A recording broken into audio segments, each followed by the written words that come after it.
but we're linked up already. Okay. Are you linked up already? Good evening, our beautiful guest. We are now live on Facebook, and also good evening to all our viewers around the globe. My name is Thobeka Ndabula, the CEO of Zazi's Productions and the host of our Global Women Leaders Intergenerational Dialogue. Tonight, our theme is resilience and determination. Before we start introducing our guest, we would like to inform you, our guests, our viewers at home, that our Deputy Minister, who is our co-host, is not available tonight. She is having a bereavement. May we all stand in the gap for the family and the proceedings of the funeral. And may the Lord comfort the family and be with them. Thank you. I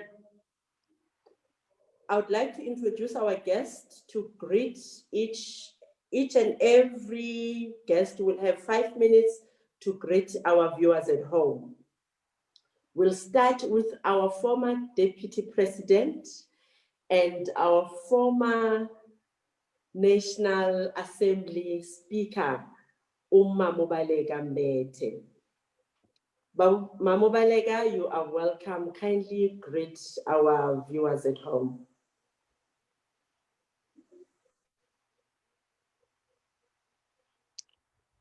I lost you. I didn't hear a lot of what you said. Okay. I last heard you when you said 5 minutes. I'm not sure what to do with the 5 minutes. Should I make some remarks? Okay, yes, 5 minutes is for greeting our viewers at home and our guests as well, co-guests. Just greeting. Greeting, ma'am. Greetings and good evening, ladies and gentlemen. Good evening, fellow activists and people interested in the subject that brings us together tonight. I feel very honored to have been actually also one of those that were selected, and in relation to our late leader and mother, Sisulu, was called one of those that follow in her legacy, and also one of her girls, as the letter referred to me. I feel quite honored to be referred to as a girl at 71. It's very nice, makes me feel fresh.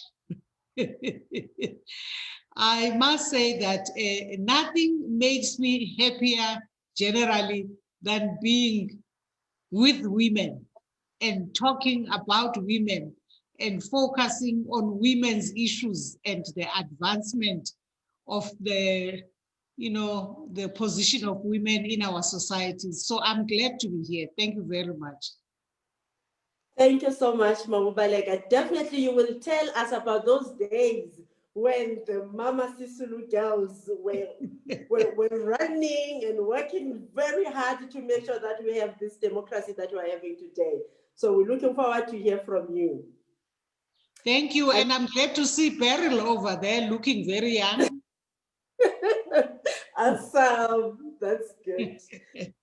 And everybody else, some of whom I wouldn't recognize, some are much younger, so you can expect that I wouldn't know necessarily. But good evening, we're together.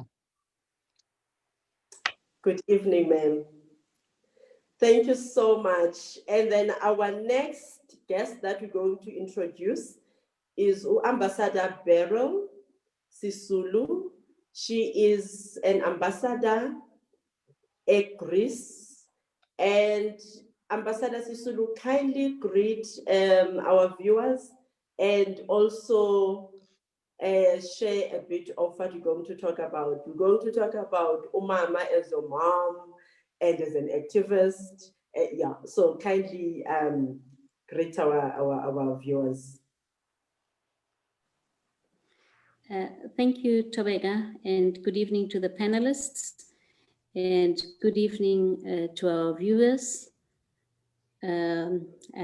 It's good to hear from Baleka that she says it's an easy task for her. For me, and I'm sure for my niece sitting there, Vuyelwa, it's not so easy because I'll be talking about my mother. She speaks about her grandmother, so it's closer to home for us. So it may not be as easy, but I think we are proud and humbled. I'm proud and humbled to be part of this occasion. And I hope that we will do justice to the occasion when we share anecdotes and stories about my mother. And I know that a lot has been written and said about her, but there's still much left to be told. And I think it's good to be given an opportunity to get insight into other parts of her that maybe not everybody would know. Thanks. Leave it at that for now. Thank you so much, Ambassador. Right now, we're going to introduce Sis Charlotte Lobe, who would talk. She's going to talk about the plenary. She was young then and very active. She will talk about the plenary of Beijing 95. So she will talk about how was it, and she was young, and also talk about Sisulu. There's one thing that I always say to her. She's my friend, by the way. So, you know, when she tell us the stories that would make them tea and she would enjoy that. So, Sis Charlotte, please greet our viewers. Good evening, everyone. Good evening, Sis Baleka, Sis Beryl, and other members of the panel, and good evening to your viewers. I am more than excited to be part of this session today. And I do not know how Sis Baleka became the girl, because I pride myself of being that little girl around them. I was one of those people who, as a member of the Youth League, was much closer to the ANC Women's League than any other young person. And I'm very proud about that, because I am a product of Sisulu, people like Baleka who came after Sisulu. And I think, you know, in Sesotho, people would say, meaning that I involved myself in matters that were not of my age. And I was fortunate to be guided every step of the way by people like Sis Baleka, by Bome, Masisulu, Mema Shope. You know, I still have a you know, relationship with them even beyond the times where I have served. And they saw me growing in the ranks of the movement. So I'm very happy to be here as that little girl that was just around them, running like a little child. Thank you. Awesome. Thank you so much, Sis Charlotte. Our next guest is Jenna. Jenna is one of the women that I definitely say our theme really talks to her. She is a breast cancer survivor. Wow. She will tell us about the day, or the first day when she was diagnosed, and to where she is today. So Jenna, kindly greet our viewers and your fellow guests. Thank you very much, Thobeka. It is such an honor to be a part of this panel and to be amongst such strong women. It's truly amazing.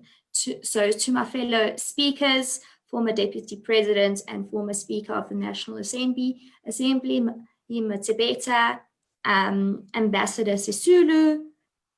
Hi, it's wonderful to be on this panel with you. Charlotte, Vuyelwa, and Thobeka, thank you so much. It's truly an honor. It's amazing to be amongst these women and to talk about Mama Sisulu and the inspirational work she did. I think it's surrounding ourselves with these women that give us our own determination and resilience. as a breast cancer survivor, I received my strength. I got all my strength from those around me and from the breast cancer survivors around me. So I think a platform where we can share our strength and resilience is absolutely beautiful, and I'm exceptionally excited for tonight. Thank you. Wonderful. Thank you so much, Jenna. And then our next guest is Vuvu, umzukulu kamakhulu Mama Sisulu. So Vuvu, you will talk to us about being umzukulu kumakhulu, being one of the grandchildren that abahlale naye. So you will take us, the journey that we want to know who was umakhulu. Most people, they know her as a stalwart, as an activist, but who was she, Kuni, as grandchildren? Thank you so much, Ms. Thobeka. Good evening to my aunties here on the panel, Auntie B, Auntie Baleka, Sis Charlotte, Mulweni, and a good evening to everybody who's logged on Facebook Live. Thank you so much for this opportunity, Sis Thobeka. You and I met, I think, a couple of years ago when we were preparing for Gogo's centenary, and I think it unpacked a whole lot of things that I think I had even forgotten. So I'm so grateful for this opportunity. I'm grateful for this platform, especially these type of intergenerational talks that are much needed. So I'm very happy to be here. I'm happy to be speaking about Gogo, but more than anything, I am also happy to hear what everybody else has to share. Thank you. Okay, thank you so much. Vuvu, so we'll hear later ukuthi uzosixoxela uthini ngomakhulu. And then our next speaker, which akakangeni, ngusis Andy Makwabe from UN, who is standing for our ambassador Jerry Matjila. So I am not so sure whether to introduce her now or as soon as she comes in, she will indicate and we introduce her. So perhaps we can start our conversation.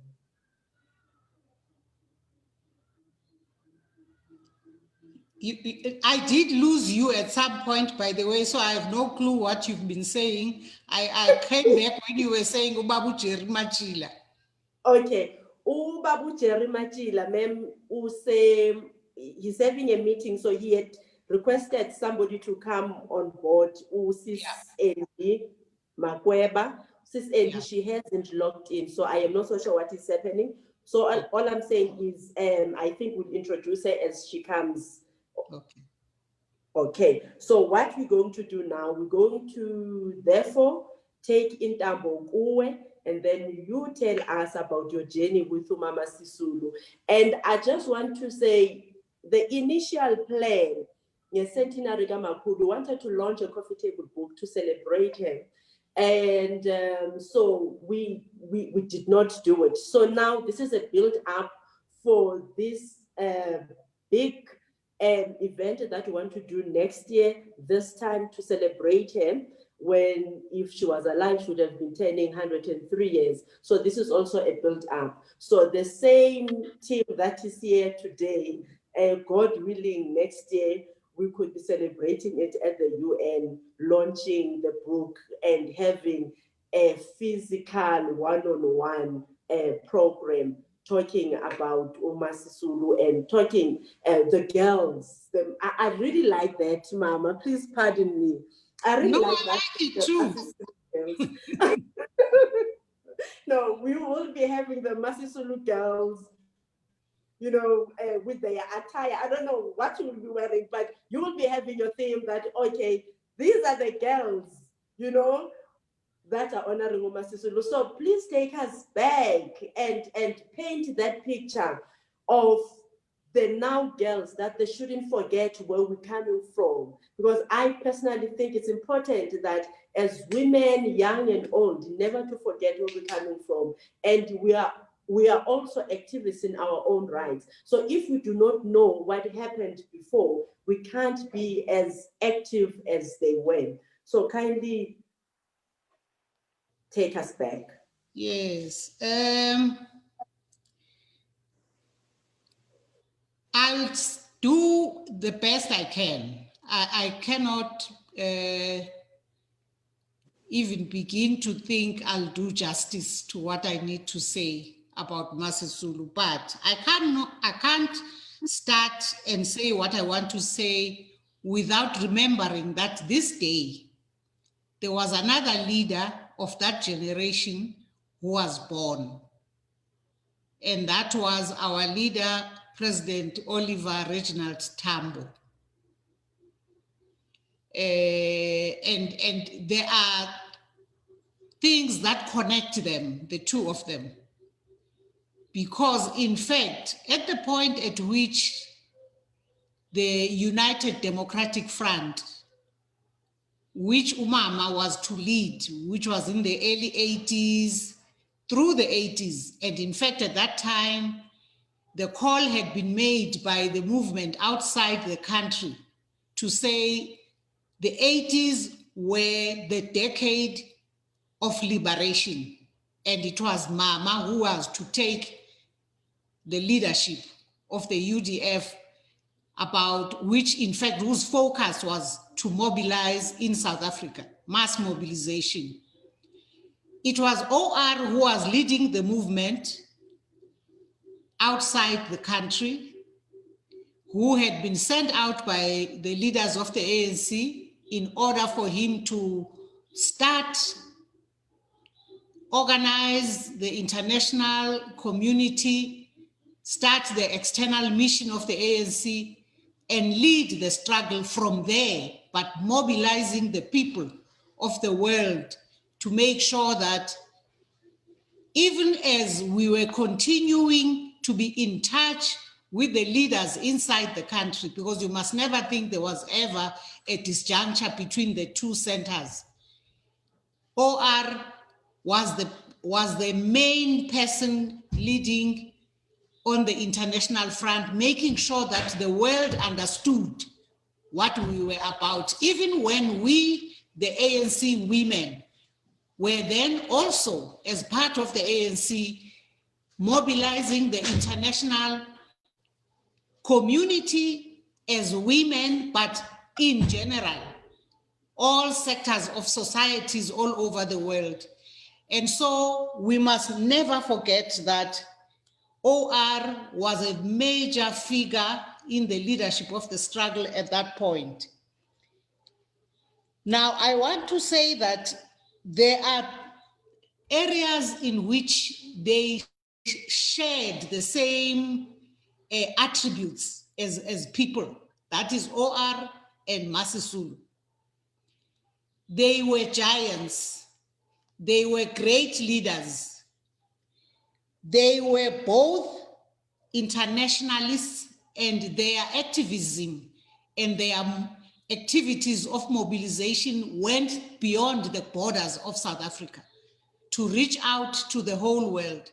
I mean, by the time we were about to come back into South Africa as the ANC, Sisulu had an office in Finland, being the president of the World Peace Committee.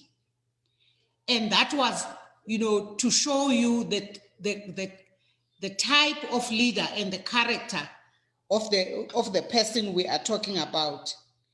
The third thing they shared is that they were feminists. And I mean both of them.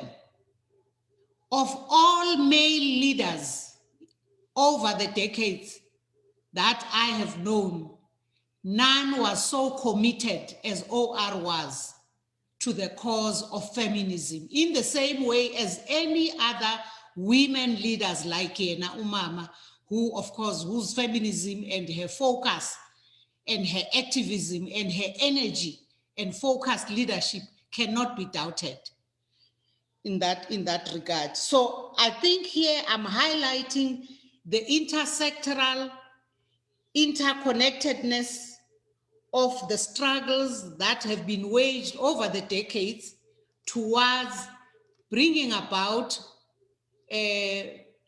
human rights in the actual daily lives of our people it doesn't matter actually which sector they themselves would have been focused on, whether they were rural women, focused on agriculture and those kinds of battles of survival on a daily basis, whether they would be professionals. Sisulu was a professional, she was a nurse, and remained, in fact, in those different sectors in which she practiced her commitment to the cause of ensuring a fair world, a world in which everyone is equal, everyone enjoys the freedoms that we all ought to enjoy, for which now at least we finally have a constitution for which both OR and Sisulu have led us over the decades to achieve them.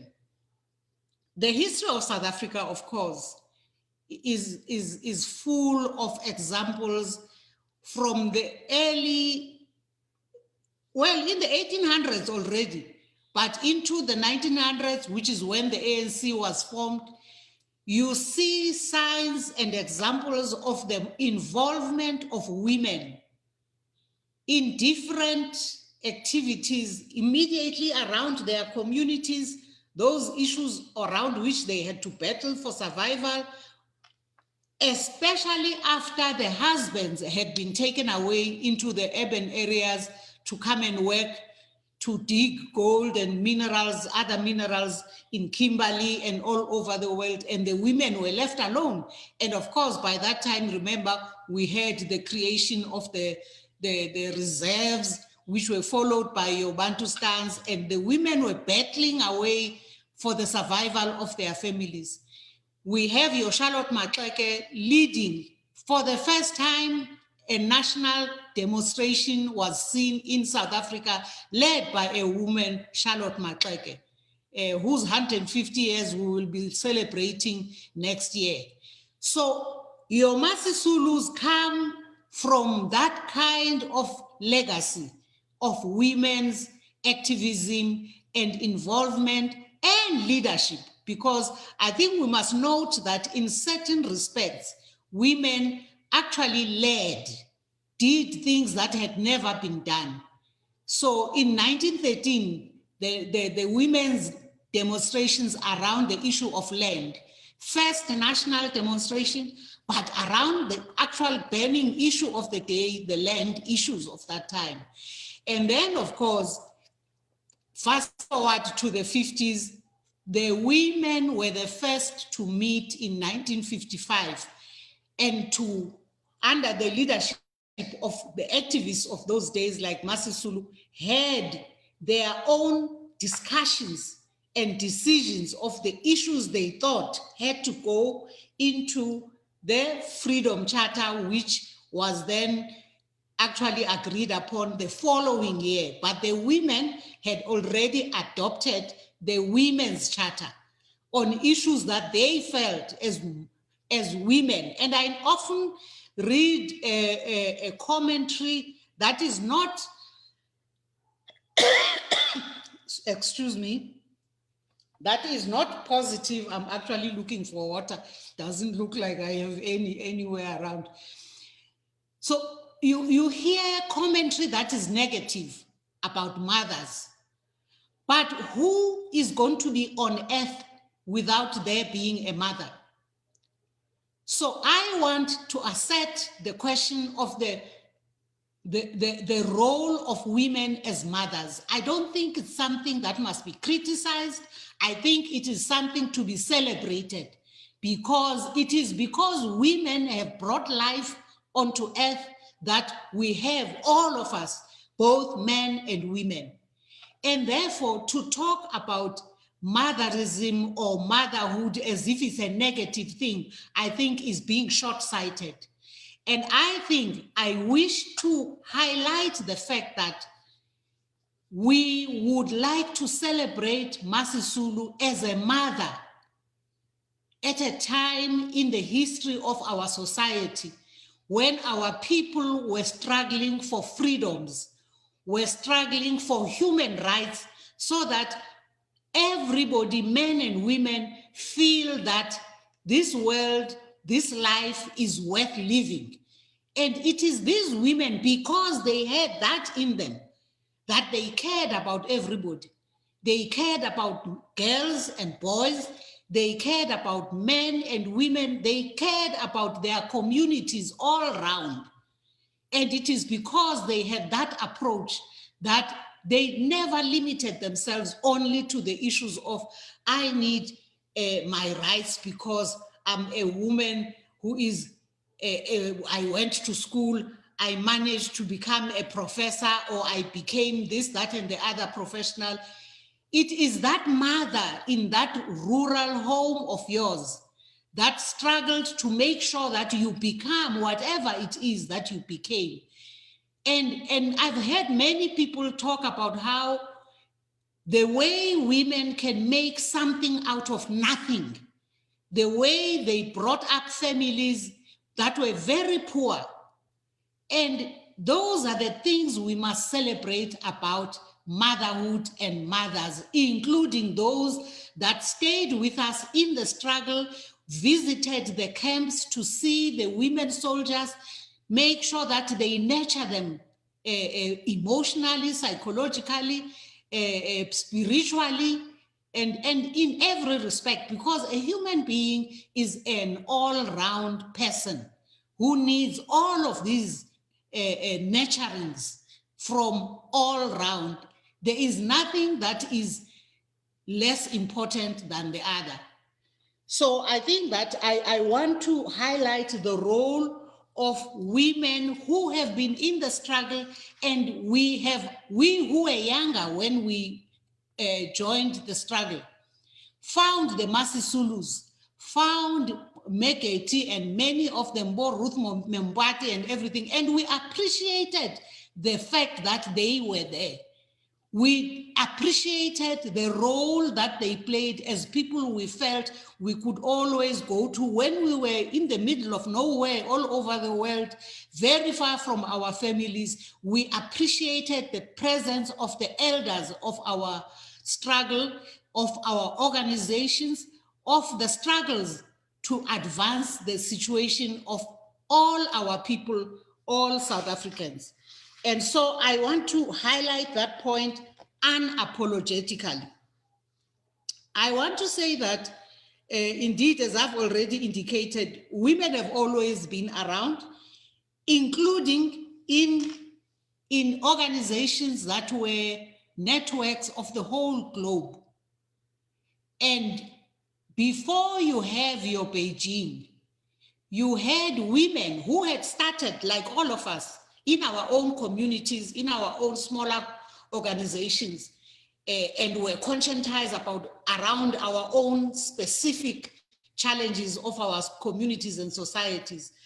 These are the women who later on linked up in international organizations with other women from around the globe. And we are very proud because we became part of processes that actually preceded the Beijing International Conference of Women. Women immediately after the Second World War organized themselves, met in Paris in 1945, and formed, from 40 countries, women formed the Women's International Democratic Federation. What we were then to be involved in as South African women called the WIDF, which is the one that agitated and actually mobilized what we now take for granted. In the UN system, we have your Commission on the Status of Women, but we had 4 conferences ahead of the Beijing conference.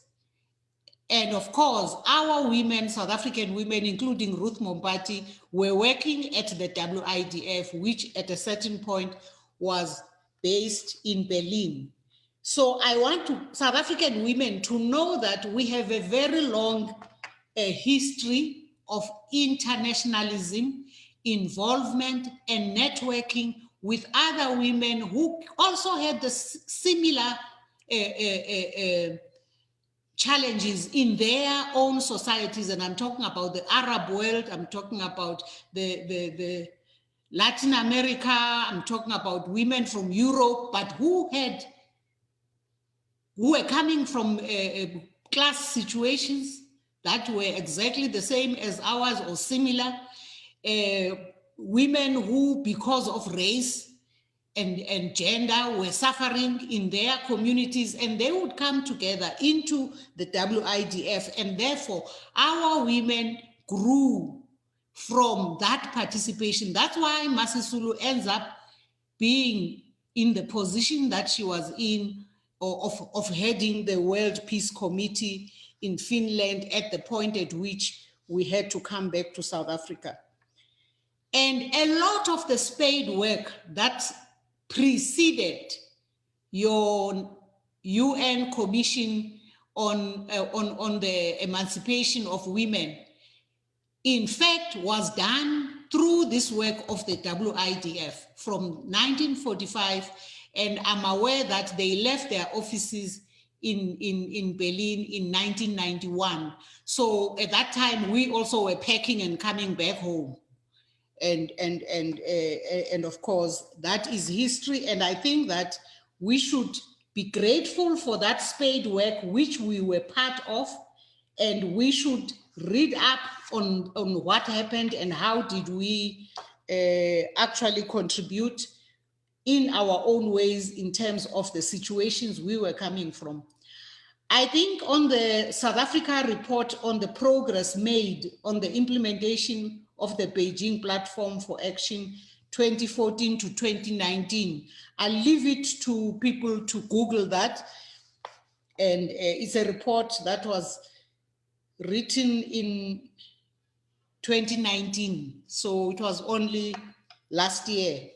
You can read up on what progress back home, because remember, women of the world had come together, shared, and agreed on the platform, which then was distributed. And I'm glad there are people who will talk, or Charlotte will talk about her involvement. I was not at Beijing. I see your letter asked me to talk about Beijing. Of course, it then became my business back home that I should know what's the Beijing Platform for Action, and therefore how, as the country, are we domesticating those issues that are on that document, which is in fact assisting us as a society to deal with the challenges in terms of the gender inequality we're still grappling with, especially in terms of the violence, the gender-based violence. I think I need not say more because there are a lot of us who are going to talk.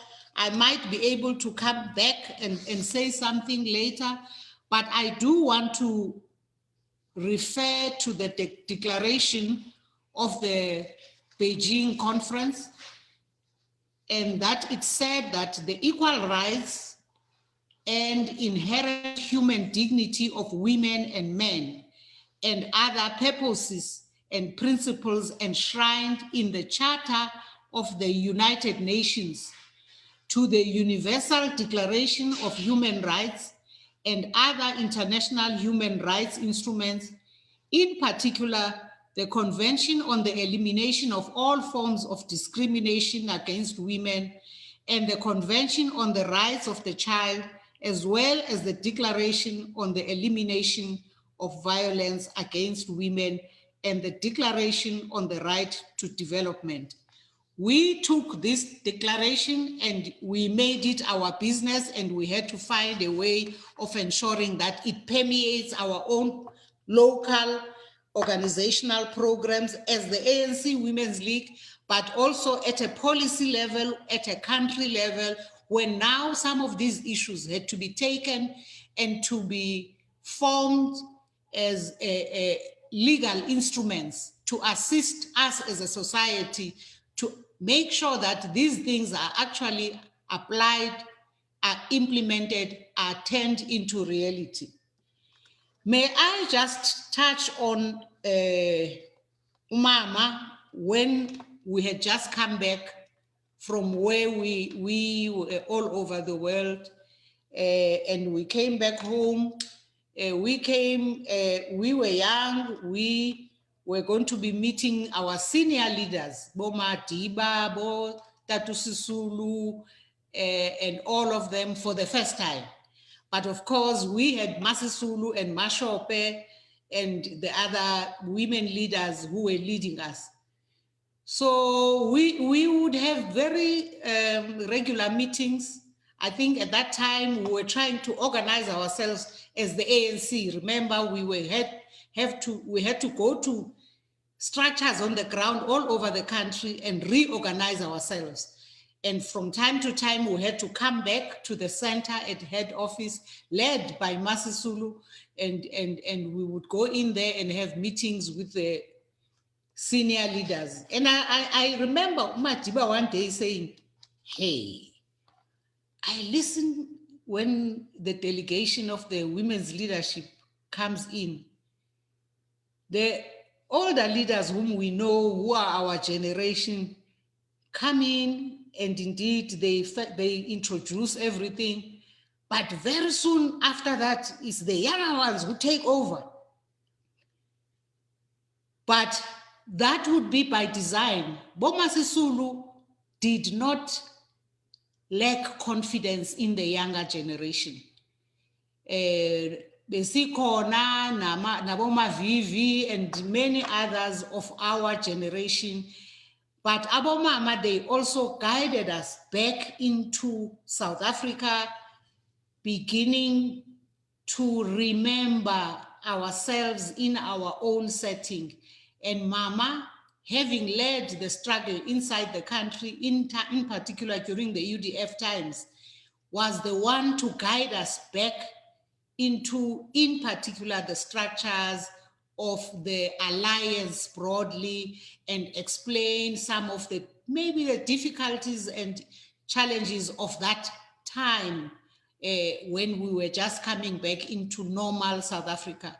So I'll leave it there so that maybe if there are questions later on, I will tackle them.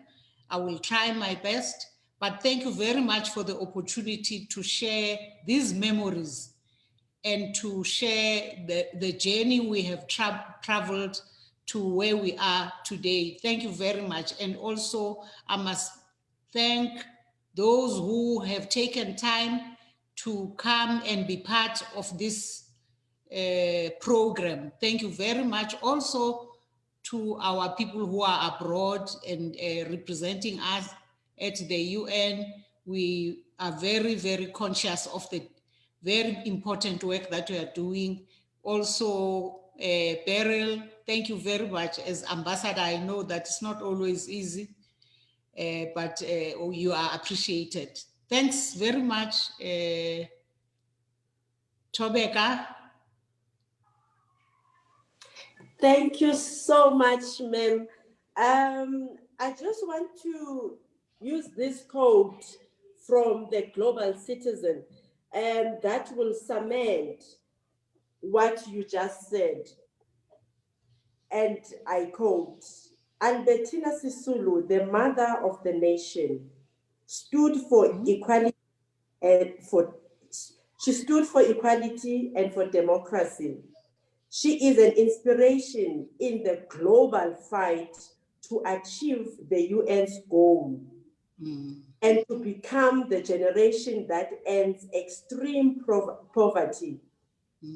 So I just want to say exactly what you are saying. In my research, you actually cemented, and I also take this as well, that cements your statement.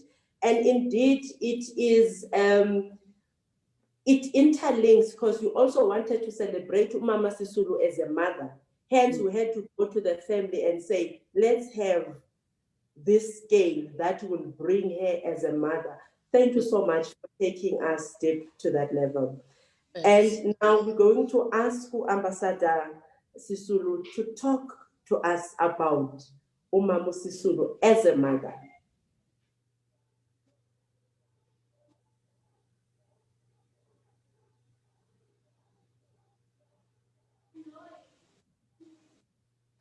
Ambassador, kindly unmute. Unmute, okay, sorry.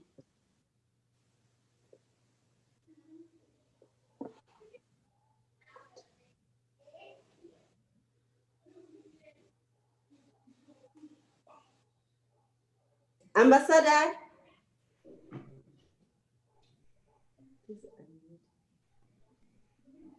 Mute, okay. Hello? That's better. Okay, thank you. I will just pick up on the global aspect that Baleka touched on. It's also Mama's birthday month. So they share the same month with OR, great people. Just to look at some of the international recognition that she got. In 1986, she was given the honorary citizenship of a city in Italy. And then in 1988, the Carter Menil Human Rights Award.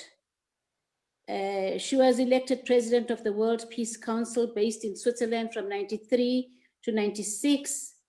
And something that's not much is known about is that after the British nurses left Tanzania after their independence, she recruited nurses to go from South Africa to assist in Tanzania. And I don't think much has ever been said about this role that she played.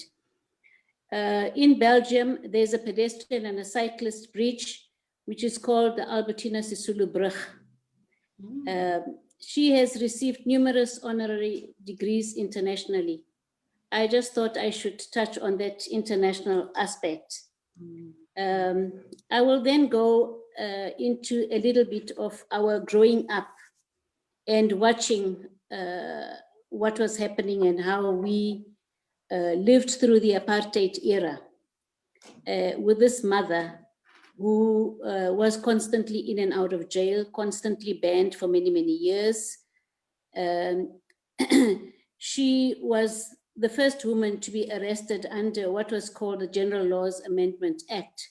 This is the act that gave the police sweeping powers to detain persons for 90 days without being charged. I think it later even went on to being detained for 190 days. So she has tasted all those during our growing up. As I'd said, she was placed in detention, in solitary confinement many, many times. She was continuously banned. I think she was the longest banned person in South Africa. I think she was banned and house arrested for almost 20 years. This was in the 60s. And harassed for almost half a century, yet she remained resilient and determined to fight apartheid. I remember that at one time she was sentenced to 4 years for attending the funeral of Rose Mbete. It was actually a hilarious court case because I attended that court case, and eventually the sentence was overturned. But it was really a hilarious case during apartheid years that you'd be arrested for singing in attending a funeral. So those are some of the things that we witnessed and went through. Another trial that I witnessed for almost 6 months was the Pietermaritzburg treason, when again she was the only woman charged with 15 men for treason in Pietermaritzburg. This trial went on for 6 months. She stayed with me in Durban at the time. So I was attending the trial every day.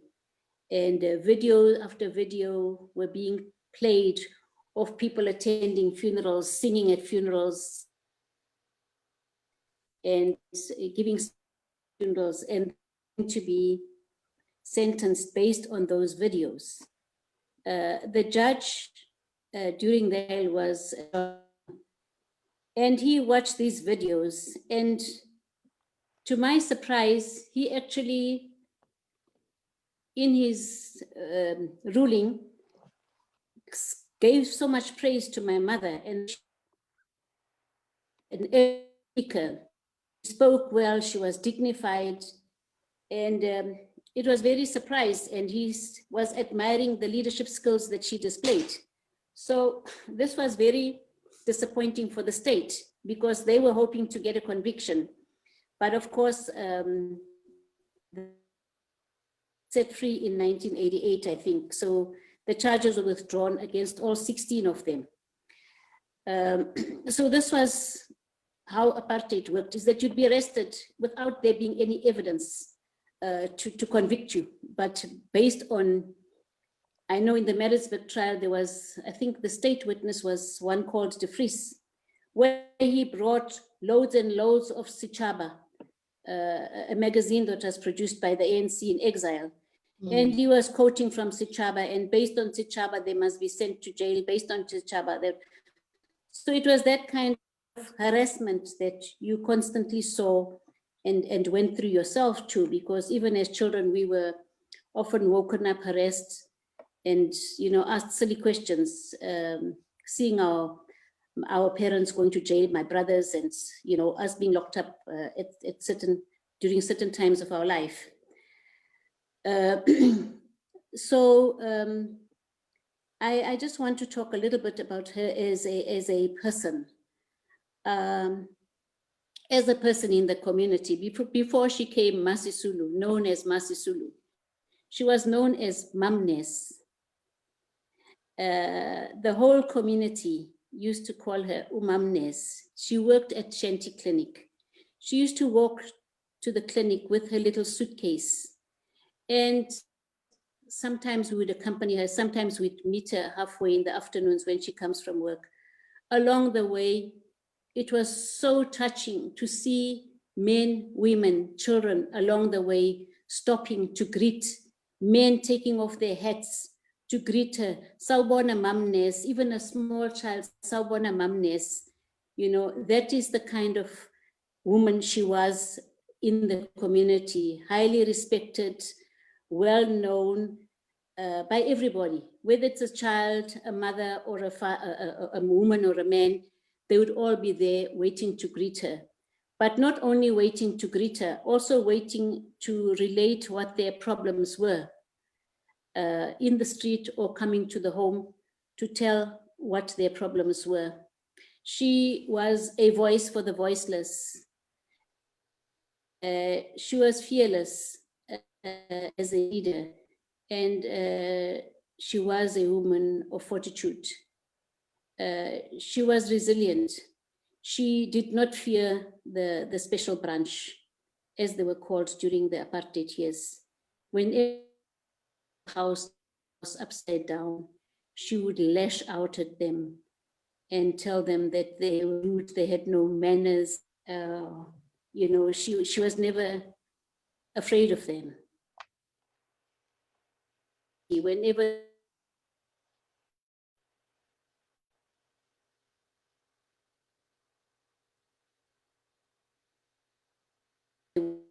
and they didn't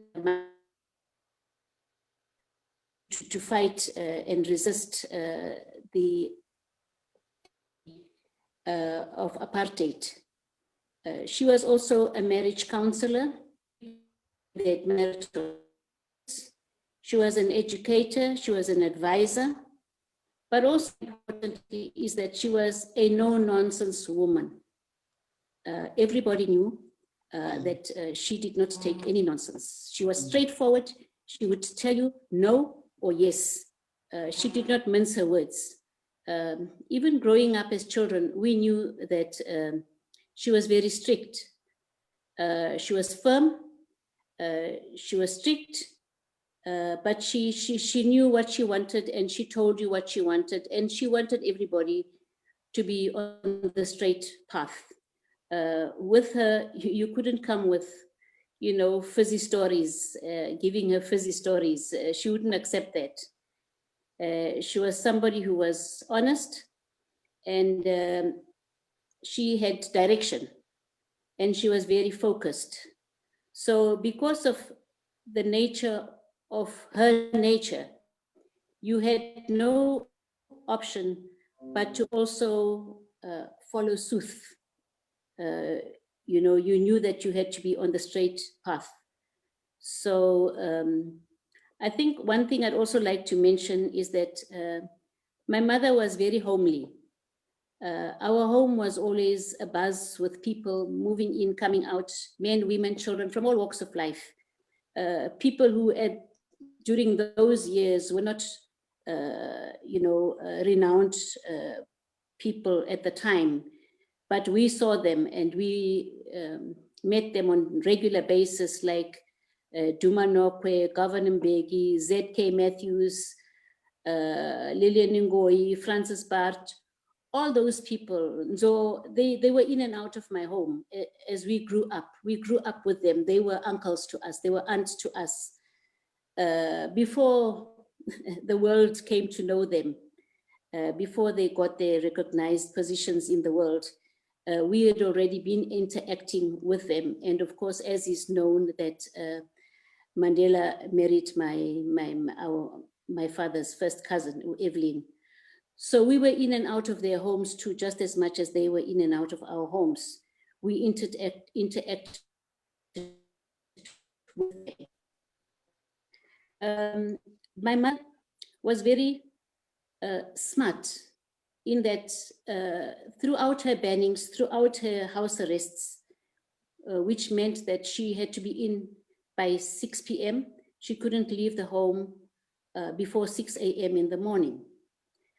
But she managed to hold her meetings. And we would pick this up as children and see. I would be there with my sister or brother polishing the stoop, as they call it. And she would be standing there and you see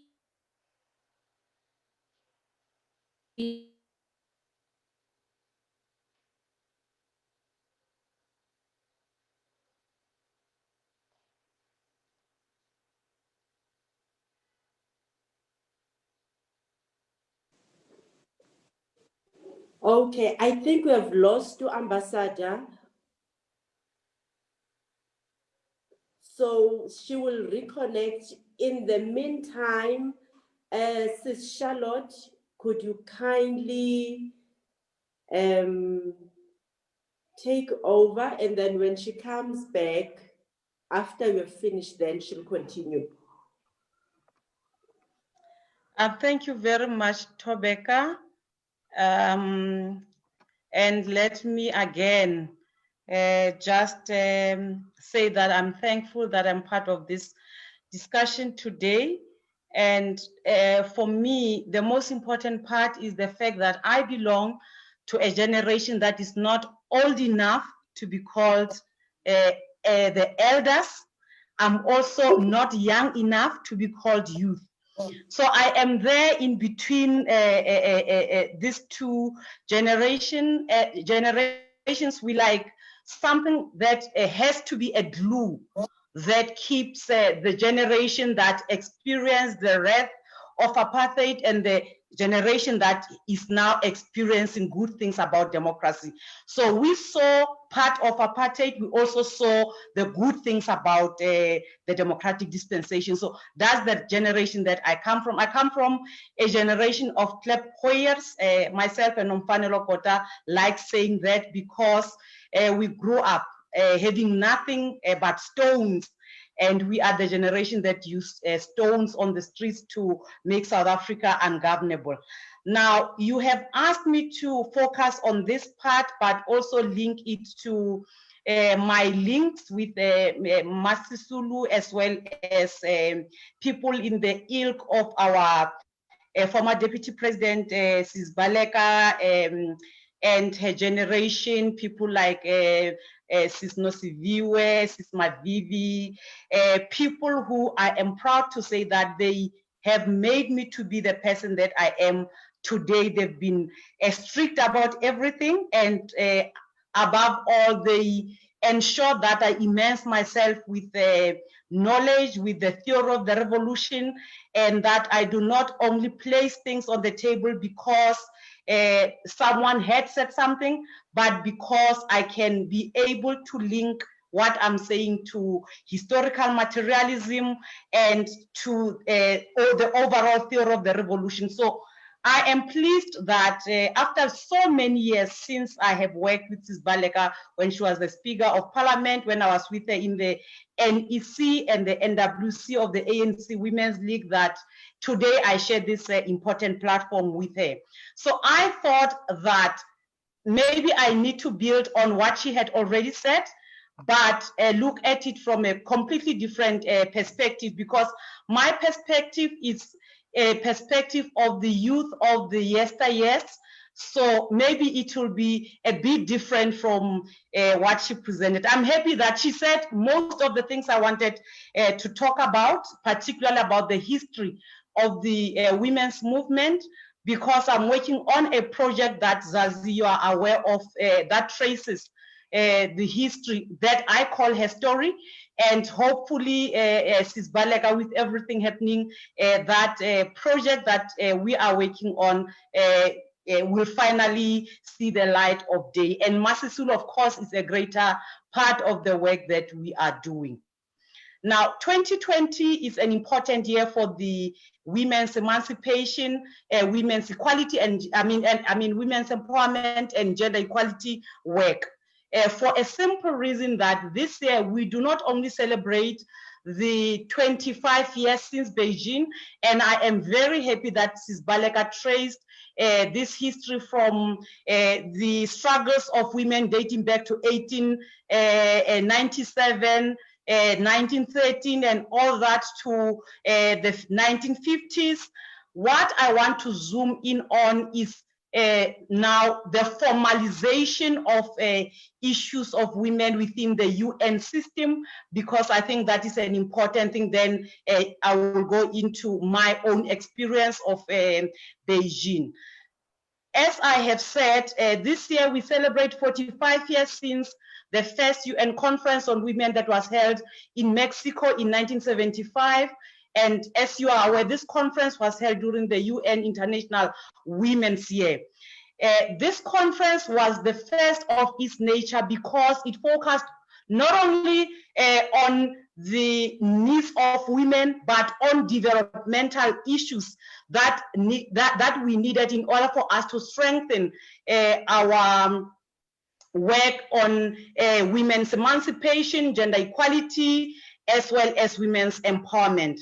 It became a turning point in policy development because it saw an increase in awareness of the profound impact of women's emancipation, gender equality, and women's empowerment on the well-being of nations. So women's issues is, for me, they are not about women alone, they're about nations, they're about how we want to shape the development of our people. Now, following this conference, women began to be part of processes of policy development that is now formalized since the Second World War and the formation of the Women International Federation. And this meant that women were no longer only policy recipients, but they were part of the processes of policy development as well as implementation. The first conference is held in the history of the women's movement as a platform for raising consciousness on issues of women's rights and gender equality. And it developed the first plan of action that took us into what became the Decade of Women, because you know that after the conference, the UN then declared 1976 to 1985 as a decade for women. And during this decade, the Second World Conference was held in Copenhagen, in Denmark, in 1980, and mainly focused on strengthening women's networks and consolidating the work that was initiated in Mexico. The third conference, and very important to what we're discussing today, and just before I come to the third conference, just to say that when you look at the history of these conferences, the presence of South African women is registered in Mexico through Mama Getty and her generation.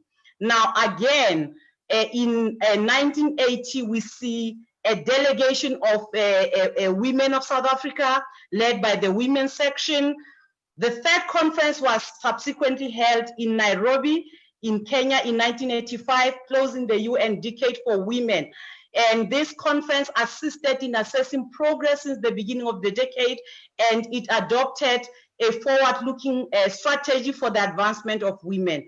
Now, even at the third conference, the presence of South African women could not be ignored because of the role that South African women played in a number of international organizations that, of course, Baleka has spoken to, and I will not go into that part. Both the UN Decade for Women and the Third World Conference on Women were held under the theme equality, development, and peace. And I think this was one of the key building blocks for the Fourth World Conference on Women. The Third World Conference analyzed the exogenous as well as the endogenous factors that persisted beyond the decade for women, and particularly focused on solidarity of women worldwide. And as you can see, this is something that is close to our hearts as South African women, because women of the world made a declaration to work in support of the work of women of South Africa and women of Namibia, which is quite an important thing as we analyze the history that we come from, to understand that we are a product of solidarity. And in whatever that we do, we must always make sure that we do not lose that thing that becomes the center of who we are as South African women, which is solidarity and human compassion. Most importantly, it served as a firm base for discussion at the Fourth World Conference that was now held 25 years ago. And as Baleka's ambassador, Sisulu, the reason I raise these conferences as building blocks is because I am aware that as we celebrate the 25 years of Beijing, in most cases, people tend to forget that there are building blocks that led women of the world to the fourth conference. And I think we should not erase the history of women and only focus on 25 years of Beijing and not think about what led to the Fourth World Conference on Women. Of course, Beijing was a groundbreaking conference because it adopted a watertight blueprint on women's empowerment and gender equality that we now know as the Beijing Declaration and its platform for action. This blueprint is hailed as the most visionary agenda for women's rights and empowerment, and you know it has 12 priority points that, amongst others, focuses on issues of education, issues of peace and security. The list is endless. The Fourth World Conference on Women was the last initiative of this nature that brought women of the world together from different sectors under one roof to deliberate on women's empowerment and gender equality related issues. Over the past few years, there has been a growing pressure, and of course, Beryl will know because she's in this environment that I work in, that there's been growing pressure from civil society, particularly for the UN to host a fifth conference on women and assess progress since the Fourth World Conference, take into account multiple developments at the international and national level that includes the Millennium Development Goals, now called the Sustainable Development Goals, the institutionalization of the Women, Peace and Security Agenda through the UN Security Council Resolution 1325, and many other things that has happened since 1995. Now, from the perspective of a person who was young in 1995, just to say that prior to Beijing, you are aware that issues that were discussed in Beijing became a buzzword in townships, in our homes, where everything that was relating to issues of women's empowerment beyond Beijing were subsequently characterized as or conceptualized as Beijing, and even people who are not very happy with Beijing, they would, they would relate to issues of women's empowerment as saying, since women came from Beijing, this and that is happening. Now, before Beijing, which is quite important for me, is that the preparations for Beijing were so inclusive that the different sectors and generations of women became part of preparations for Beijing. And just to say that people like Sis Baleka and Sis Mavivi could not be at the conference. And the reason for this is that in 1995, when we were preparing for conference, remember it was also a time when South Africa was busy crafting our constitution. And people like Sis Baleka, Sis Mavivi, who were central in the crafting of our constitution, I know that some of them were told to focus on that very important project. I was one of the few, privileged young women of the time who had an opportunity to contribute to this process, both in terms of planning as well as at the execution stages. Now, as part of the planning, which is very important, is that we had a youth task force that was organized under the World Federation for Democratic Youth, WFD, and it organized regional conferences towards Beijing. The conference for Africa was held in Dakar, Senegal, and that is where young people of the continent met and began to discuss what is our prayer, if I put it that way, for the Fourth World Conference on Women. What are the issues that were affecting young women of the time? This conference of Dakar then culminated into the WFD conference that was held in Cyprus just before the Beijing conference. And again, in Cyprus, we consolidated the positions from the different regional conferences to have a position that can be presented at Beijing, representing views of young women of the world. Now, because of this organization, we were able to ensure that all the 12 priority areas were mainstreamed to include issues of young women, but we also ensured that we have a specific priority that focuses, or a theme that focuses on the girl child, because the 12th priority focuses on the girl child. And the reason why I say I was fortunate alongside people like Nomfanelo, led by people like Osdipo Peters, is because we were part of a generation that was able to shape this agenda that we are talking about today. Now, taking all of these things into account, the question that we need to ask ourselves is 2020 is 45 years since the First World Conference, 25 years since Beijing. What needs to happen? And we've been engaged, and I'm fortunate that I work with Sis Beryl, but in a different capacity at the Department of International Relations and Cooperation. So for the past 2 years, we've been engaging UN Women to look at what are possibilities of us having some sort of an initiative that would ensure that we take forward the struggle for gender equality and women's empowerment into the next decade.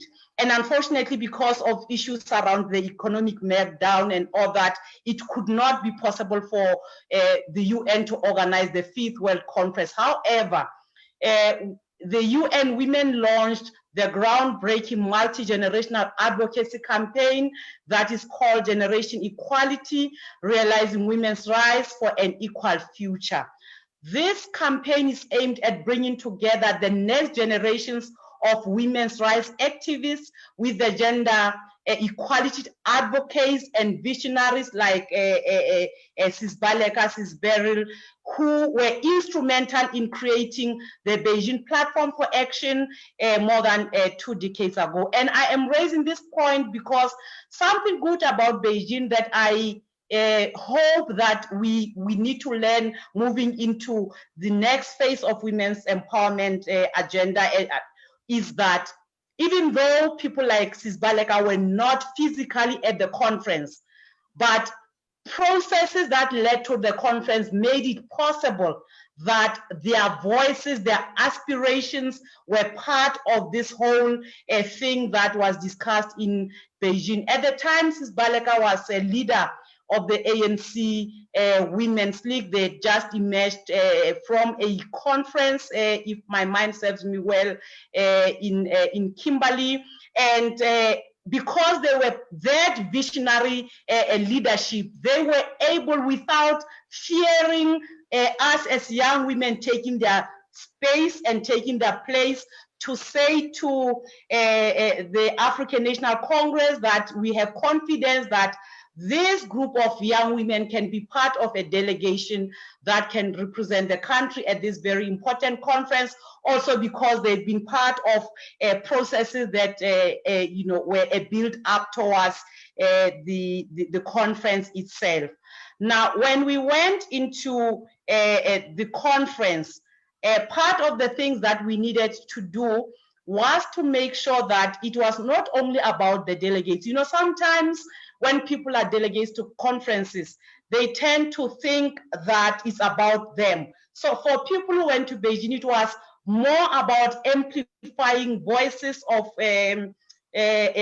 ordinary women or grassroots women, and making sure that these voices that comes from the ground becomes part of this very beautiful project that we now celebrate. And people like Sisulu were very central in that project. Now, just to complete this part of what I wanted to say, to just indicate that I am today, Sis Baleka, a member of the Global Steering Committee on Generation Equality, and our work is to assist women of the world in developing the gender equality and women's empowerment agenda moving to 2030. Now, if all things goes according to our plans, initially we're supposed to have the forum meeting this year. That was going to be a hybrid where you will have women from all over the world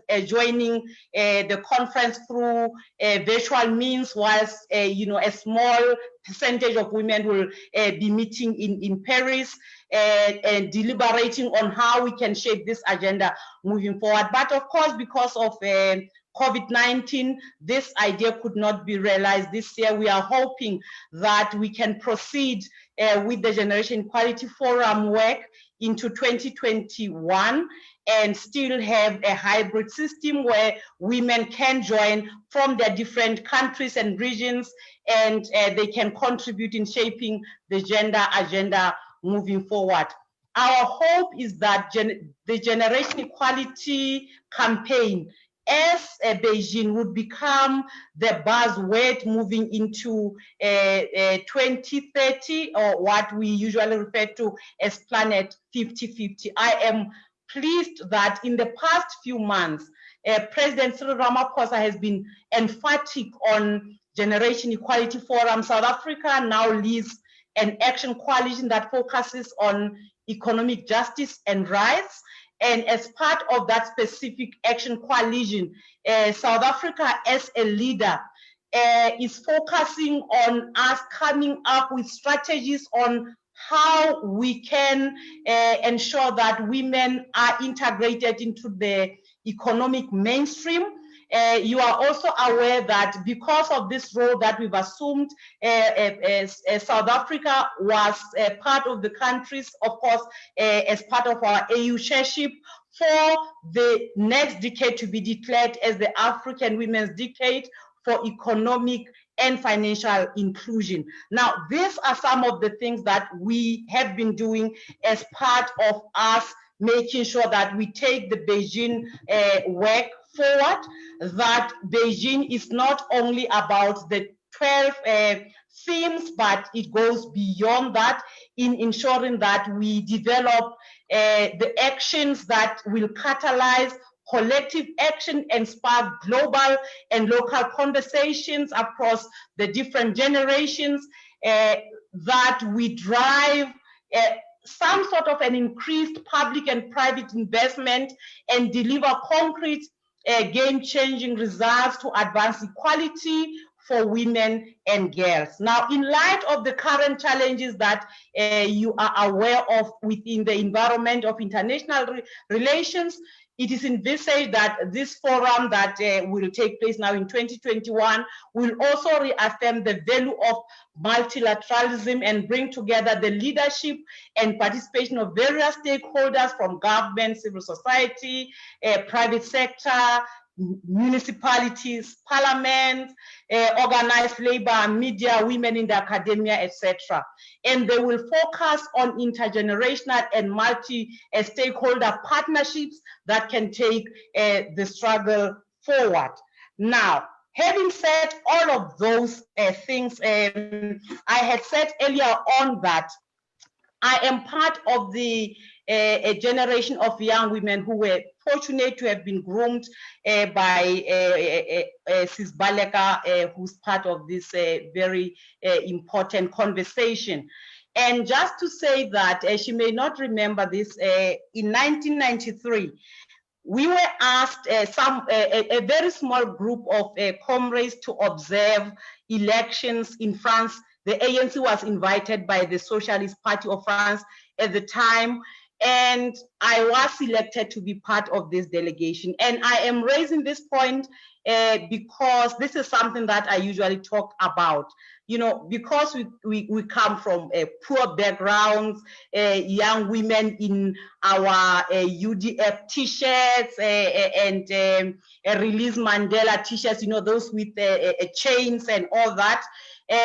When I was assigned for this task, I was young and I did not have clothes, if I put it that way. Now, instead of my comrades and elders deciding to give me clothes from Umpando Sis Baleka, Sisulu coordinated that I get decent clothes together with Sis Nosiviwe in order for me to be part of this important task.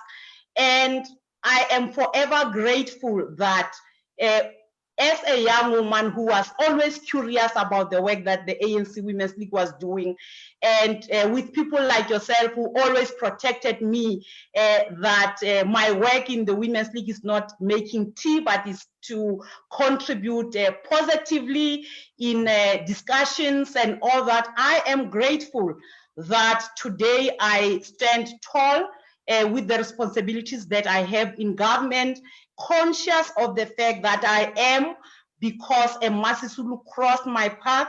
I am because Mama Getty crossed my path. I am because Sis Baleka crossed my path. I am because Sis Tembi Unosiviwe passed my path.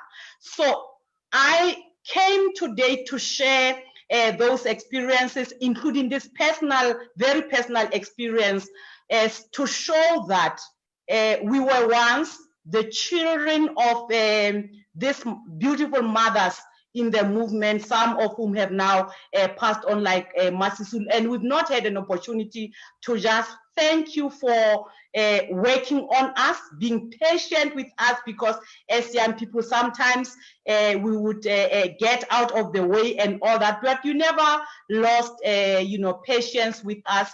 You've supported us through and through, and for us, I am eternally grateful. And I speak here on behalf of women like Unomfanelo Kota, Mahlengi Bengu, and many young women of my generation who had an opportunity to work with greatness, who can say with pride that greatness once passed our path. Thank you very much, Zazi. Thank you so much, Sis Charlotte. You are amazing. As you are talking here, the producer is saying, you're mentioning Nomfanelo, and he's saying Nomfanelo is my mentor. So you You are a living, no wonder, in fact, because you are mentoring me. You are, ever since we met, my life changed. So definitely, as you are honoring them, I also want to do the same. And thank you so much. So because you've learned from the great and the greatest, so you are also planting the same seed. Thank you so much, Ma'am Baleka. She is doing that to most of us. And this is what we want to continue to do it to other generations. And what you just mentioned, Charlotte, because when we do research, people are saying, but we love or we hear about these things that government is doing, but it does not get to us. So my request and my plea would be, how do we get to the grassroots so that people will hear and participate on these great programs that you are having? So when we come back to close, so those will be part of your remarks, please. Let's work on the awareness on how to reach people that are really, really in need of these programs. Going back to Ambassador, our time, we're having two speakers that they haven't spoken. So can you kindly, our take was that as soon as Charlotte finishes, then you'll come back. So can we, instead of coming back, can we give the two other speakers, and then when you close, then we'll wrap up with what was left. Thank you so much, Ambassador. So our next speaker is Jenna. Jenna, kindly therefore talk to us about your journey and talk to the women on it's never, when in fact, this is my take when it comes to any sickness for that matter, that when you are diagnosed at that point in time, it's not a death sentence. You ought to be resilient and be determined. So now take us back to your journey and where you are. Thank you very much, Thobeka. And thank you to everyone that has shared.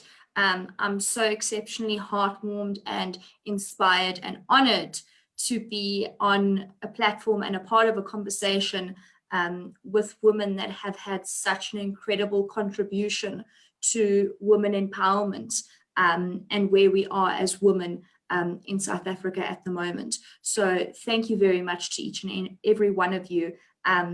As a young adult, as a young woman in South Africa, I think I have something to learn from each of you. So it's a true honor to be a part of this conversation, and thank you very much. Getting into a little bit of my journey, absolutely, as soon as you get your diagnosis, a lot goes through your head. So I was 17 years old, I was in grade 11, I was writing my grade 11 exams, and I found a lump in my breast. And my first reaction was to go and speak to my mom about it. And I know there's been some mention of moms and the role of motherhood and the importance of motherhood in this conversation. And I'd like to add to it and just say that I wouldn't be here without my mom. And she had such an exceptionally important part to play in my journey that I really think that mothers in general should be celebrated. So my first reaction when I found my lump was to go to my mom, and her response was, "It's probably nothing, Jen, but let's go to the doctors." And so we went to doctors and we carried on, and each doctor that I went to said, "You're young, it's probably nothing, but let's just test it and check it out." And so the story continued until finally I was at the beginning of my matric year, and the lump had been tested and I had an operation with the doctor. I don't remember much from this appointment. I remember the couch that I sat on. I remember the room I sat on, but much of what was being said, I don't. And that was the appointment that changed my life. And so I was told that my lump wasn't actually nothing. And I had a malignant phyllodes tumor, which is a very, very rare type of cancerous tumor. It's not typical to normal breast cancers. It's not typical to younger women. It's exceptionally rare. And so the next stage, it was to book a mastectomy and to have a mastectomy. I was 17 years old. I didn't really know what the word mastectomy meant. I hadn't had people around me that had been through cancer or cancer treatment. So it was a very big shock. I hadn't been taught about how to do a breast self-examination, and this hadn't been something that had been openly talked about. And so when this happened to me, it was a very, very big shock. But I was so exceptionally blessed for my mom and my family and my community around me that kind of just rallied up, and I had my troops. So I started my matric year. I had to take quite a bit of time off school, and I went through and I had my surgeries and all the necessary tests. And I was so blessed because after my mastectomy, I didn't need to have chemotherapy or radiation. And I believe that because of that, I was able to matriculate. Because of that, I was able to go to my matric dance. I was able to, you know, do what someone in matric should be doing. And so I'm so exceptionally grateful for that. And I truly believe that I had the best of a bad situation. And through this journey, I was introduced to the Breast Health Foundation and the support group that they run. And it was through the support group that I finally accepted what had happened to me. And I became proud of the fact that I had been through what I had and that I had gotten through it. And before that, I didn't realize what I had gone through, and I didn't realize, actually, I'm strong and I am determined. And it was only once I was surrounded by women that were strong and inspirational, and had such incredible resilience that I was able to see it in myself. And it was only once I was around those women that I could truly appreciate it. And to be surrounded by that at such a young age, at 18, was truly life-changing, and changed my perspective on the world incredibly. 8 years later now to today, I really did make the best out of a bad situation, because now I'm working for the Breast Health Foundation, and I'm so thankful that I could take my negative and turn it into a positive, which is my passion, my career, my job, my everything to me at the moment. And so my passion is the Breast Health Foundation and the work that we do. And part of the work that the Breast Health Foundation does is supporting ladies, especially in public health, as they go through their breast cancer journeys. And I was given so much love and support when I went through my journey, that to think of women that don't have that love and support breaks my heart. And to be able to be part of their journey and help them and hold their hand is so exceptionally special. Also, a part of the work that the Breast Health Foundation does is education and awareness. And a large part of why I was so lucky in my journey was because my lump was detected early, because my cancer was detected early. And that was, number one, because I had a mom that said, we're going to go to the doctor. And number two, because I had access to healthcare. And so part of what we do at the Breast Health Foundation is education and awareness. And it's so incredibly important to me because I've lived through it and I understand the importance of early detection. And I'm living now and I'm able to do this work because of early detection. So the ability to go out and to teach young women about how to do breast examinations, and what the signs and symptoms are, and where they can go to get help to access healthcare in South Africa, is truly amazing to me.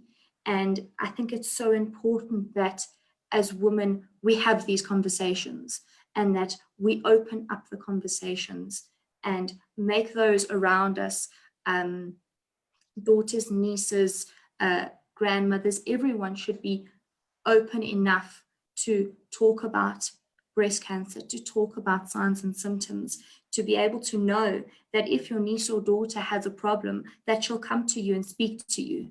And that you're speaking to your family and you're saying, are there any risks? What is our family history? Do we have cancer in our family? Because the only way We're going to debunk the myths and the stigma that we have around breast cancer in our country is about talking openly. So I know firsthand that breast cancer is not ageist, racist, sexist. I deal with all people from all walks of life, males, females, old, young, and I know that breast cancer can affect anyone. And that if you get a diagnosis, that's not the end. There is access to healthcare, there is hope, and that there's organizations like the Breast Health Foundation to hold your hand and to help you through the fear of what you've been given and to help you get through it. So a platform like this that embraces women empowerment and determination and resilience, I think is so beautiful. And it's the next step in the breast cancer community, at least, to educate our young women on knowing their bodies and knowing how they can prevent and early detect something like breast cancer. So thank you very much. That's my story. Thank you so much, Jenna. When we come back, we would request you to send the details. So those that who are going through what you went through, or they would just want to go and check. So we'd like you to leave the details of the foundation, Breast Cancer Foundation, be it phone number or email address or the website. So when you do your last round, as we'll be saying bye to our viewers, therefore we would request you to leave your contact details. Thank you so much. Sisi Vuvu, it's your turn, and we are only left with 26 minutes before we round up. So we don't have much time. Sorry, no. Brief. Mm-hmm. You know, just to echo what Auntie B says and what Auntie Baleka have said about who Gogo was.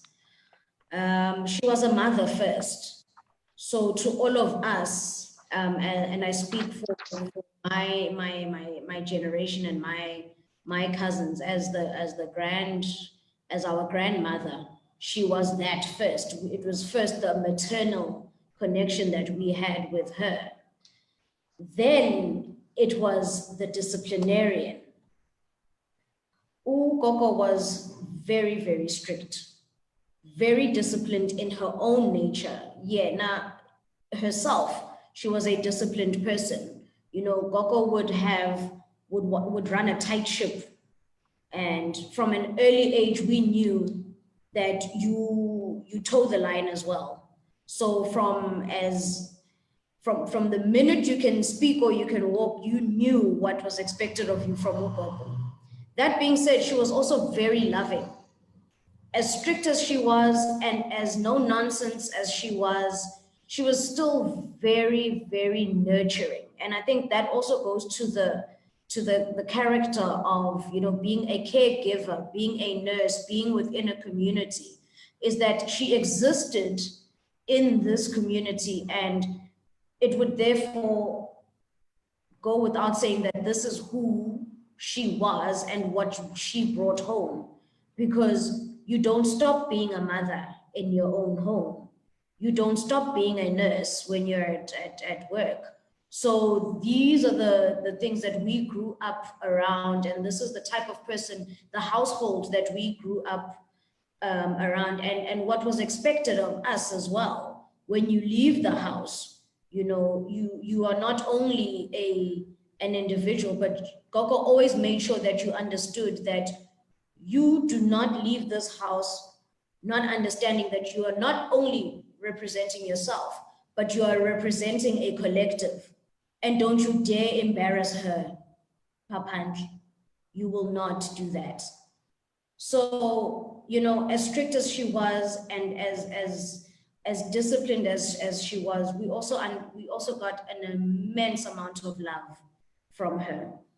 You know, Auntie B said that the house was, you know, it was Ipumangena. from Orlando West to Linden, and it was expected that, you know, you treat people with respect, young or old, you treat people with the dignity that you want to be treated with, and also just that you're a reflection of Uma Sisulu, so you don't go out of the house untidy. She hated clumsiness. You know, Gogo would tell you from your uniform to even just when you're going to the shop that you do not leave this house clumsy. You don't leave the house dirty. You do not leave the house. And you know, I remember we used to take turns in washing dishes, my cousins and I. And there was one thing that we all knew, that before we go to bed, that kitchen must be spick and span. The floors must be mopped, counters must be wiped, her sink is shining, so that in the morning, she wakes up and whoever's going to make breakfast finds a clean kitchen. That, in fact, was just her general rule. In everything that you do, you do not leave the house untidy, you don't leave her house in a mess. And in fact, your own self, you need, in order to respect yourself, you need to look the part. So those are things that we were taught from an early age. And I think these are things that we also carry on. We try to carry, not as strictly as Gogo in our own households, but, you know, we try, because you could hear the shuffle of the slippers from down the passage and you would just act busy because you didn't know, you know, what you needed to do, because she would just put the fear of God in you. If she found that something was not right, she had no issues telling you that what you did was not correct. So look, Gogo was a disciplinarian, but she was also a teacher to us, you know, and that's why she was such a strong advocate for education. We knew that education comes first. No matter how old you were, you know, matric was not it. From an early age, we knew that you needed to pursue other, you know, you need to pursue your education further. It does not end just because now you have a national senior certificate. And she would tell you, what nonsense. In what world do you think it's okay for you to be walking around this world and telling people that you are my child and you are not educated? People having sacrificed so much for you to be educated. And this lecture then went on to when some of us were old enough to now exercise our rights to vote. You know, Gogo would have rallies in the living room to say, now you all know what it has taken for you people to have this privilege to vote. It's a right, but for you, it's a privilege because you don't know what it's like not to have this right. So you must take it as that and don't waste it. So, you know, Gogo was very stern, very strict, but also just so loving and so nurturing, so maternal in everything that you do. You know, people would come to the house, she would expect people to be fed. We knew that we needed to get up, greet guests, make tea, and if people were not attended to, you would have her to answer. You would have her to answer to, because that is not the way that we were raised, and that is not the manner in which you treat people. So I think those are the things that, just from our perspective growing up, is that we see, you know, a common thread that the aunties have said as well. And I thought it was just us who were getting the raw end of the stick because we were the young ones. But in all honesty, she was very consistent in how she managed herself and how she carried herself. And that just speaks to her character, that she was not going to change who she was based on whom she was, you know, she was dealing with. And I think I didn't even use up my 20 minutes. Thank you so much, Vuvu, for talking about umakhulu, kuwe ngumakhulu to the nation, ngumama uMasisulu, to go Mama Baleka, ngumama, the girls Mama, you know, so yeah, she is the nation of, she's called the mother of the nation, a woman of fortitude. Thank you so much. This is what we wanted to bring. And I really thank God for the synergy that Baleka confirmed by saying, we are celebrating Umama, you know, a mother in her. And thank you so much. And now, before we come back to you, Baleka, and your last remarks, we're going to request Usis Andy, who is standing for Ambassador Jerry Matjila, to greet us. Nothing much that she won't say much, but she wants to say hi, and perhaps, yeah, let me not put words in her mouth. Sis Andy.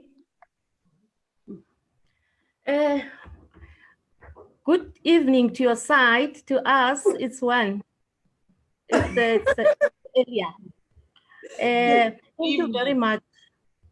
Thank you very much to the company, Zazi Production, and also to the Department of Arts and Culture. Having said that, it's a very big and important day also this side. Yes, we are busy with the UNGA. We are in and out of the offices, and there's a lot of resolutions that are supposed to be adopted. I just want to thank the panel on behalf of this mission to say that starting from Usis Baleka, I've learned a lot within an hour or so, that I realized that I'm more revived than before when it comes to the issues of women. We've taken that energy from Sisulu, and I can see it just in all her daughters, kids, and everybody that has that energy. So also to say that when we were planning this whole range of resolutions, one of the most important one is the one that is talking about women. I just came out of another meeting now that is talking about the violation of the rights of the children. So I just want to say also to Ambassador Sisulu. Ambassador Sisulu, I wished that I was there also in the panel and just rub shoulders with you, or you were here in New York, because also I think this is very important for the world to know. It's very important for women like Mama Sisulu, for us not just to take it for granted. I like that she was that mother that nursed so many children, like Sis Charlotte. Charlotte also got it. And then also I'm belonging to that generation that is in between. And also I thank also the grandchildren who understand, you know, all this. I wish even the youth can listen to my sister, the youngest one, to say, you know, Ukoko was like this and we have to be like this. That's an activist.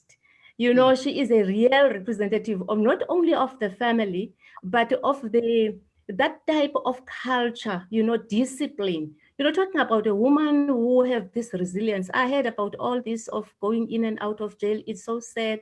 But one thing I've learned, that we didn't do much. Starting from me to down to the other generation, we still have to do more. I just want to say on behalf of this mission, as you know, that there's a Security Council, Ambassador also is not in the office. I just want to appreciate all your hard work and also the panel also for their time. I'm looking forward for that day when we will meet in New York for after this COVID, because COVID made us not to be so kind to people. And also people also, they don't know how to communicate with us. Thank you, Arts and Culture. Thank you, DIRCO. Thank you, Zazi, and everybody that is listening. Okay, bye-bye. Bye-bye. Thank you. Thank you so much, Sis Andy. Baleka?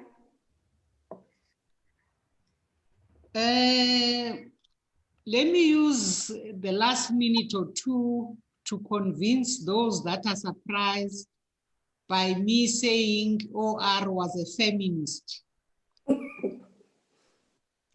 OR was one of the most committed feminists And I want to read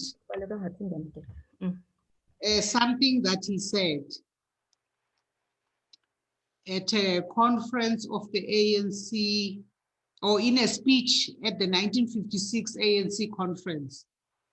He said the following: "We must make it possible for women to play their part in the liberation movement by regarding them as equals and helping to emancipate them in the home, even relieving them of their many family and household burdens, so that women may be given an opportunity of being politically active. The men in the Congress movement must fight constantly in every possible way these, sorry, I don't see properly, I might get blind soon. Those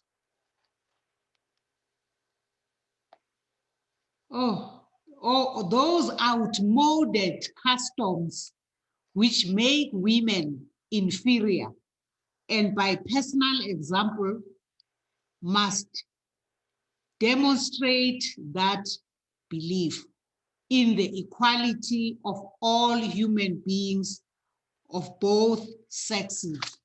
These are the words of OR, the leader who was born on this day more than 100 years ago.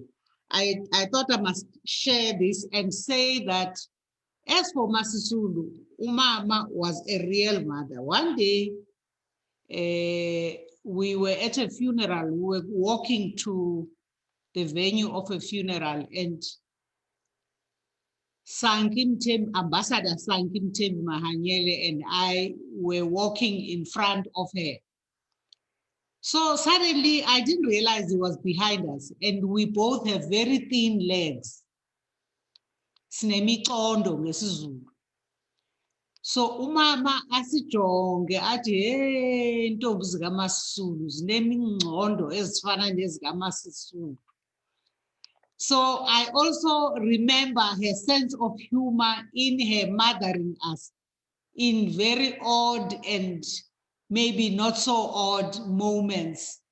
And I'm very grateful that we continue to use days and occasions like this to use our memories to continue to nurture us, to heal us, because of the loss of our parents, because they are all gone, and there are very few of them. There's still Meketi, there's still Umamu,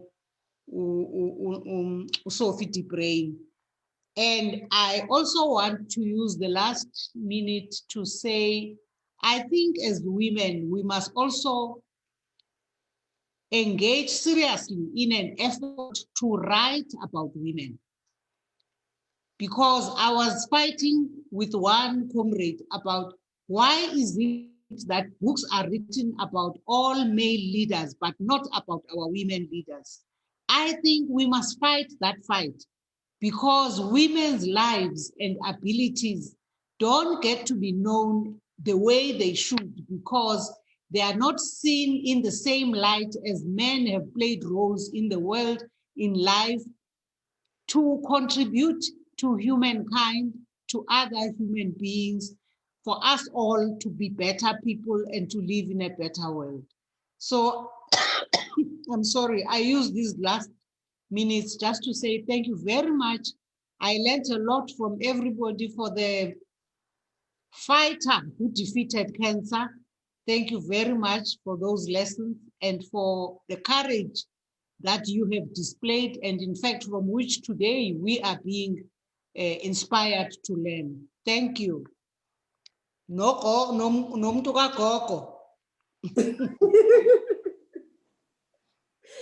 Thank you so much, Baleka. Oh, we really appreciate you. Ambassador, over to you.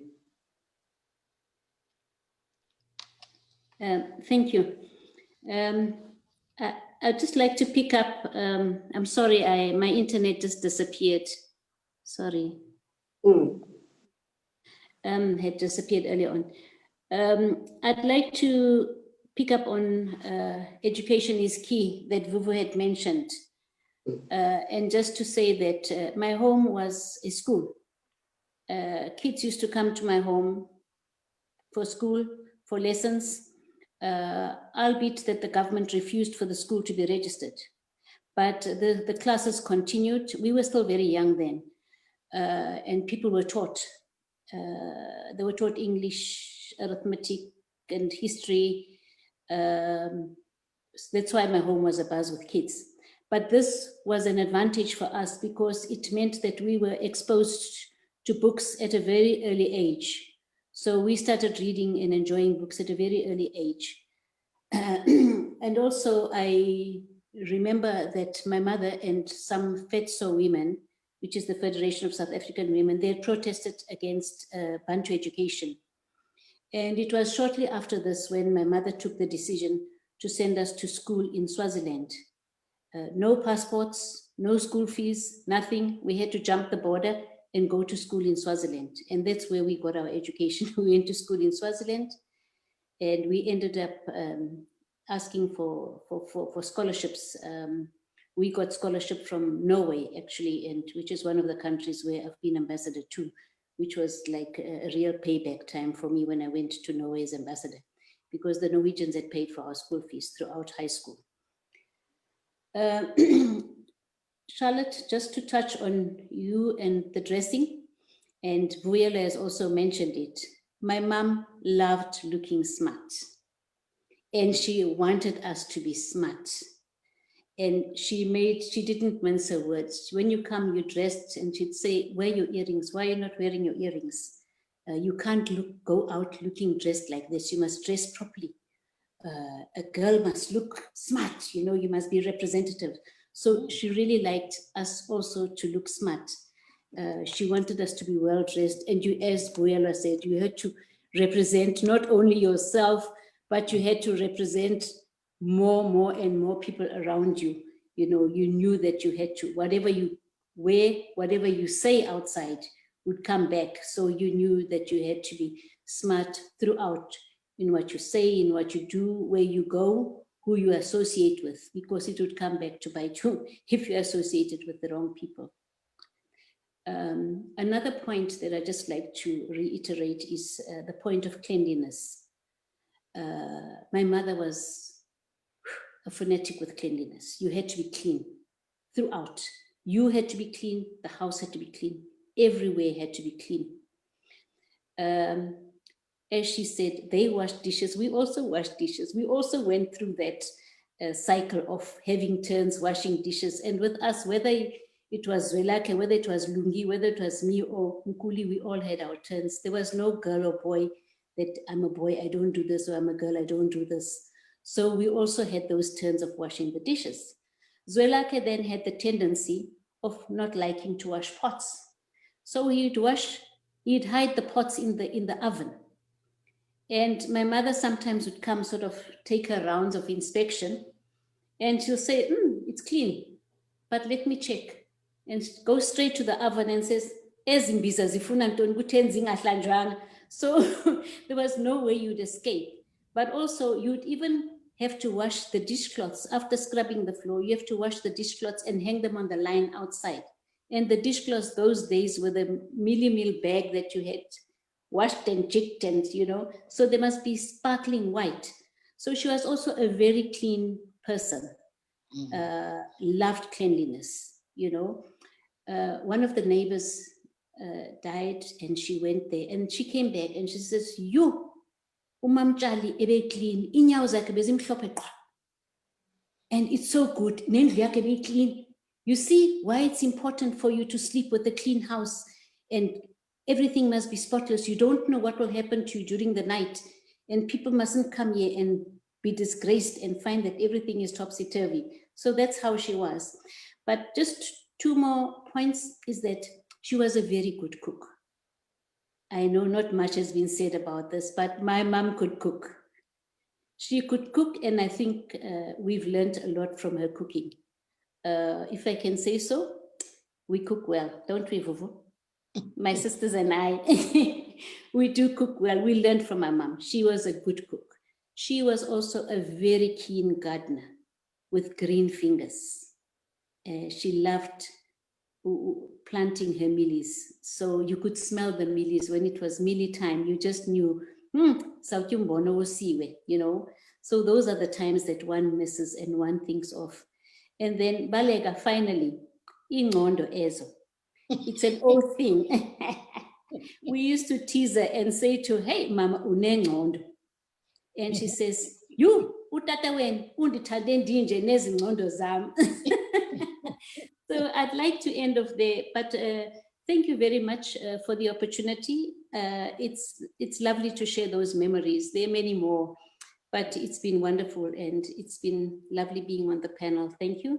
And Jenna, I wish you well on your journey. My daughter has also had a mastectomy, and she's still on chemo. Actually, she's had liver cancer. So yeah, so I'm sure she'll be keen to be in touch with the foundation too. So yeah, thank you and good luck for the future.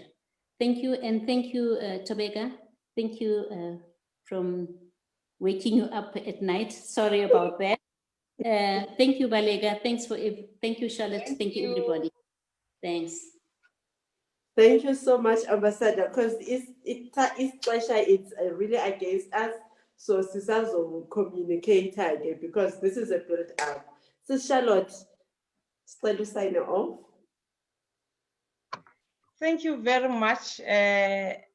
Let me start with Jenna, because her story is a story of resilience, and this is what we are as women. And just to say that her pain is our pain, and the fact that she has overcome what she went through, and she is able to come and share this beautiful experience with us, means that the future is brighter, and we should continue, as I said, learning from the generation that came before our own.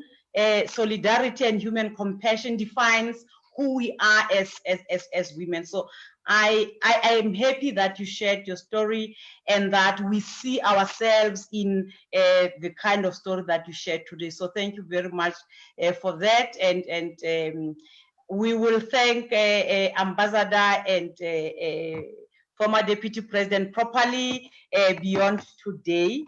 But just to say that, Sis Baleka, they always say that unless the lion learns how to ride, the story will always glorify the hunter.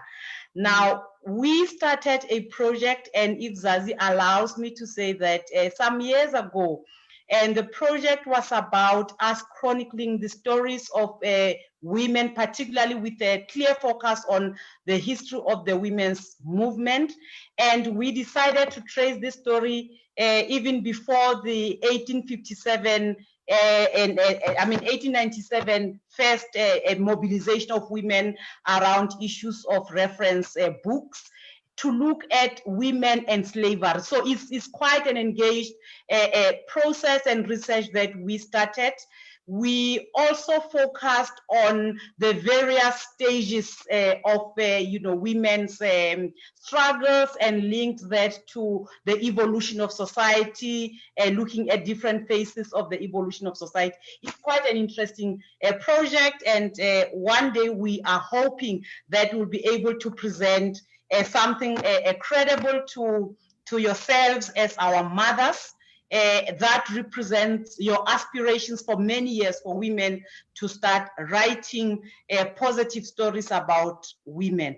And just to finally say that, I wanted to, just at the end of everything, to quote what Charlotte Matjila once said, because I think it's wonderful for the kind of work that you are doing. I know that Sis Baleka is working on a number of projects. She's writing about wonderful women. I don't want to mention their names, that I am aware she's working on. And I am hoping that in her lifetime, the beautiful stories, her years in exile, her work with different women's organizations can be reflected in her writing as an author herself. And just to say, Charlotte Makwabe, says to us, this work is not for yourselves. Kill that spirit of self and do not live above your people. If you can rise, bring someone with you, close quote. I want to end it there because, you were able to rise as my mothers, and you were able to bring some of us with yourselves. And today you can be very proud that we have taken from where you ended and that the struggle continues. Thank you. Thank you. Thank you so much, Sis Charlotte. Sis Andy?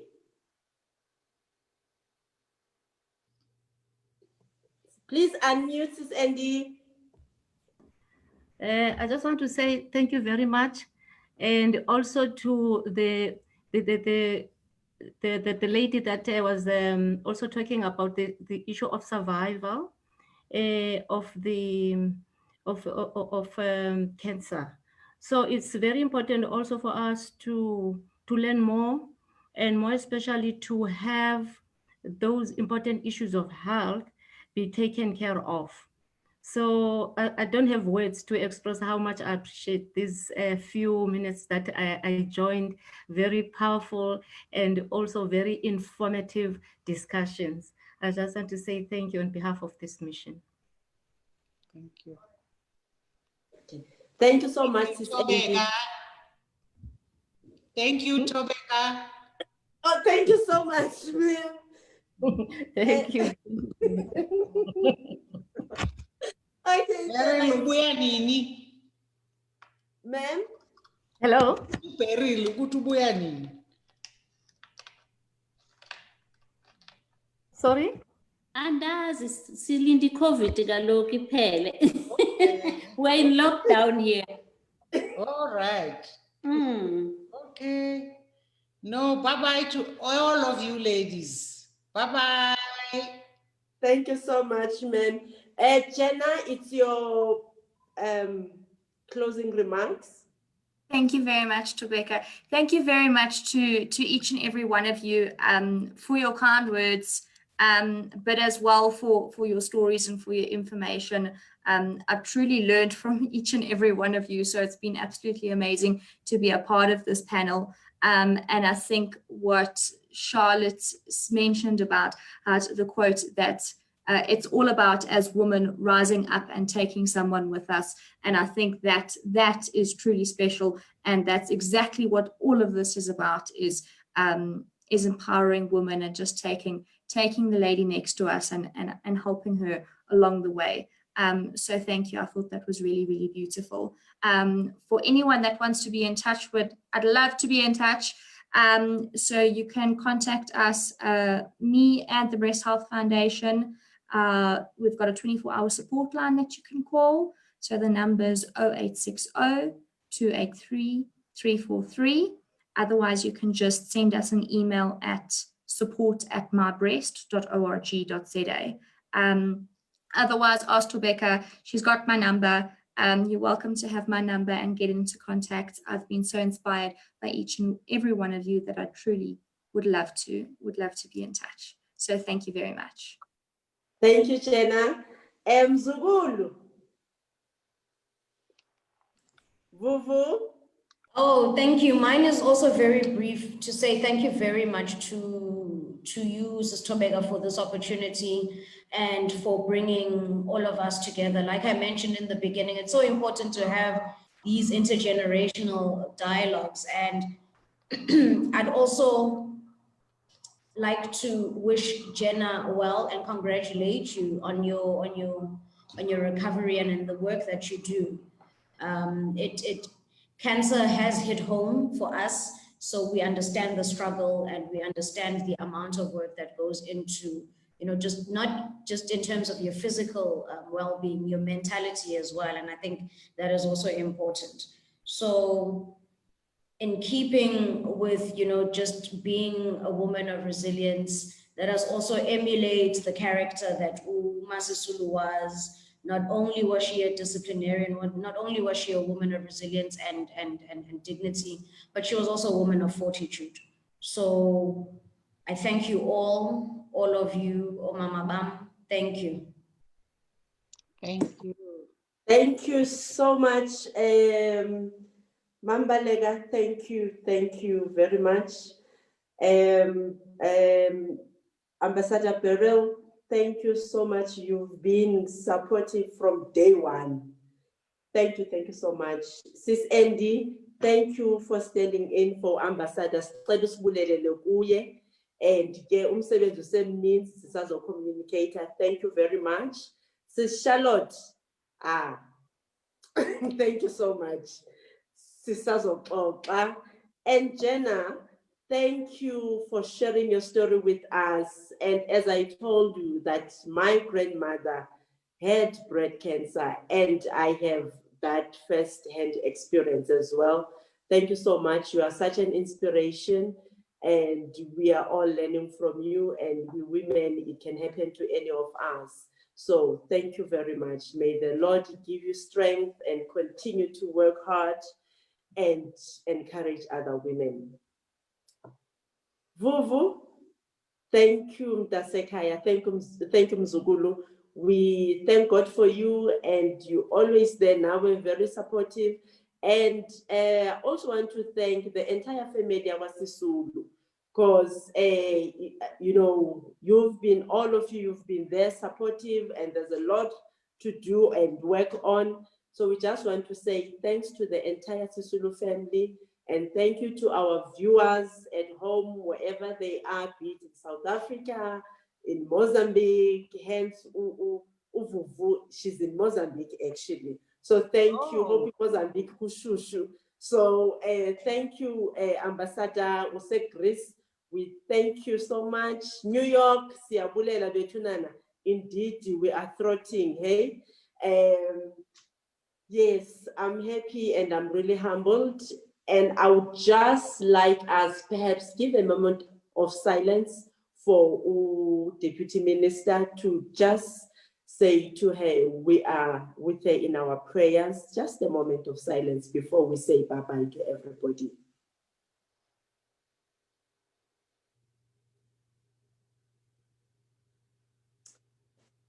Thank you so much. God bless you. I love you all. This program was not going to be this successful without you. May the good Lord bless you. I just want to say a quote of Mama Sisulu. She says, women of fortitude are not armchair critics, but activists who get their boots dirty in the mud to work to build a better society for all our people.